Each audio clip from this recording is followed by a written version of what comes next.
Oui, nous sommes aussi devenus héritiers, ayant été prédestinés, suivant la résolution de celui qui opère toutes choses d'après le conseil de sa volonté.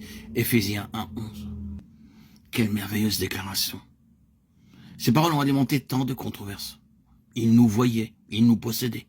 Quand je dis nous, je me réfère à une compagnie élue qui, en un certain temps, dans une certaine dispensation et dans l'histoire de ce monde, serait rassemblée hors des nations. Ils voyaient par avance chacun d'entre nous. Or, c'est cela le mystère de l'Évangile, cela va au-delà de nous-mêmes. L'imagination vacille. La déclaration semble tellement fantastique. Si les termes employés signifient quelque chose, ceux qui sont concernés par cette déclaration étaient individuellement vus par avance, préconnus, choisis en Christ, et préordonnés et prédestinés. Ce sont des mots que vous ne pouvez pas maîtriser. Chaque membre de ce corps élu a été préconnu, chaque membre a été prédestiné. La prédestination n'est pas en relation avec le salut. C'est par rapport à cela que beaucoup d'interprétations ont fait fausse route.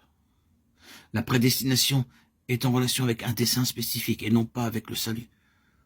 C'est selon son dessein en Jésus-Christ que nous avons été préconnus et préordonnés pour être conformes à l'image de son Fils. Romains 8:29. Nous avons été prédestinés selon un dessein, c'est merveilleux à dire, et donnés à Christ.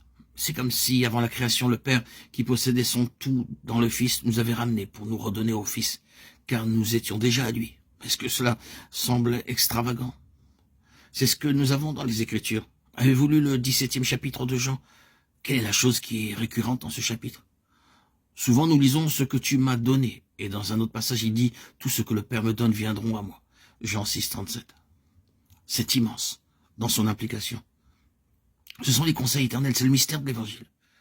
Bien qu'il soit dit que ce mystère secret est maintenant révélé, qui parmi nous est parvenu au plus profond de ce qu'il signifie. Je doute que quelqu'un parmi nous y parvienne dans cette vie. Mais quoi qu'il en soit, un accès nous y est accordé d'en haut. Ce mystère de l'Évangile est tellement infini et insondable. Mais dans l'Écriture, des faits sont relatés concernant un peuple donné à Christ, dans la préconnaissance de Dieu. Je n'élude pas, bien sûr, le problème intellectuel posé par l'élection, et nous y reviendrons un peu plus loin.